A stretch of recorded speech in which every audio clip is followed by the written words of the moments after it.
सुप्रभात। सभी का दिन मंगलमय हो।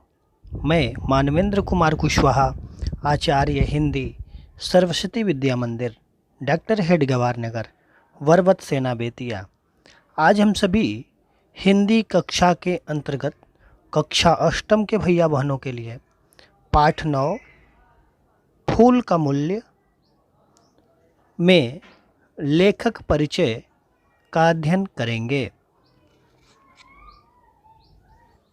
पाठ 9 फूल का मूल्य के लेखक रविन्द्रनाथ ठाकुर जी हैं। रविन्द्रनाथ ठाकुर जी को रविंद्रनाथ टैगोर जी के नाम से भी जाना जाता है। रविन्द्रनाथ टैगोर विश्वविख्यात कवि, साहित्यकार, दार्शनिक और भारतीय साहित्य के नोबेल पुरस्कार विजेता हैं। इन्हें गुरुदेव के नाम से भी जाना जाता है। बांग्ला साहित्य के माध्यम से भारतीय सांस्कृतिक चेतना में नई जान फूंकने वाले युग दृष्टा थे। ये एशिया के प्रथम नोबेल पुरस्कार सम्मानित व्यक्ति भी हैं। रविंद्रनाथ ठाकुर जी का जन्म 7 मई 1861 को कोलकाता में हुआ था। रविन्द्रनाथ ठाकुर जी एकमात्र ऐसे कवि हैं जिसकी 2 रचनाएं 2 राष्ट्रों का, 2 देशों का राष्ट्रगान बनी।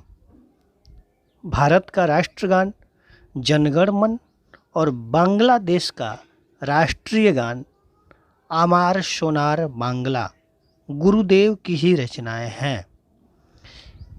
रविन्द्रनाथ ठाकुर जी के पिता का नाम देवेंद्रनाथ टैगोर और माता का नाम श्रीमती शारदा देवी था। इनकी पत्नी का नाम श्रीमती मृणालिनी देवी था। रविन्द्रनाथ ठाकुर जी की मुख्य रचनाएं राष्ट्रगान जनगण मन और बांग्लादेश का राष्ट्रगान आमार सोनार बांग्ला, गीतांजलि, पोस्टमास्टर, मास्टर साहब, गोरा, घरे बायरे आदि। रविन्द्रनाथ ठाकुर जी को सन 1913 ईस्वी में गीतांजलि के लिए नोबेल पुरस्कार से सम्मानित किया गया।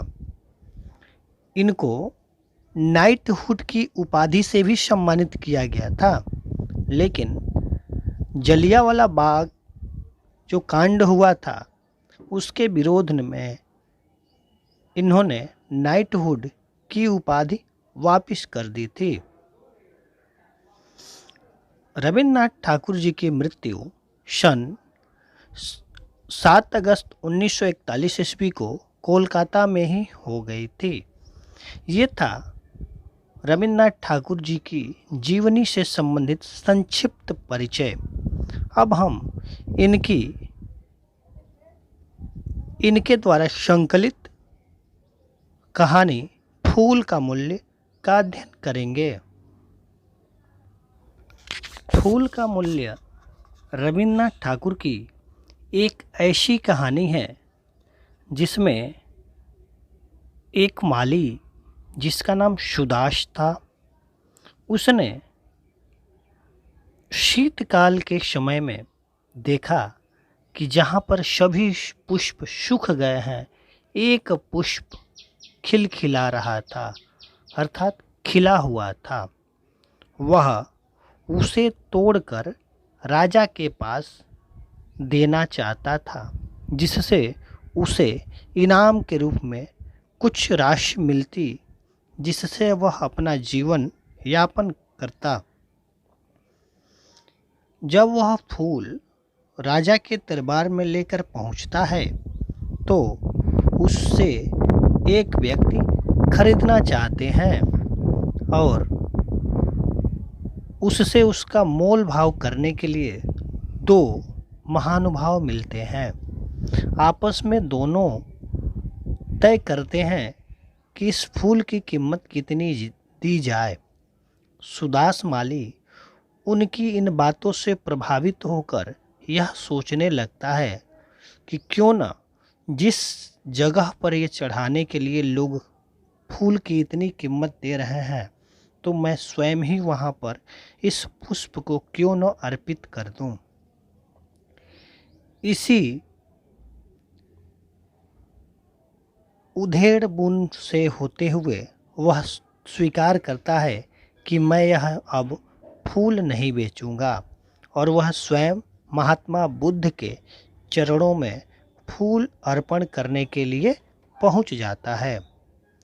जब वहां पहुंचता है तो उसे अन्य किसी चीज़ का आभास नहीं रहता है जिसके द्वारा वह किसी चीज़ का मोल भाव कर सके या उस फूल की कीमत मांग सके। वह फूल उनकी चरणों में देकर और बस इतना ही कह पाता है कि मुझे आपके चरणों की एकमात्र कणिका अर्थात धूल का एक कण मुझे चाहिए, जिसे वह लेकर आनंदित होकर वहाँ से वापस हो जाता है।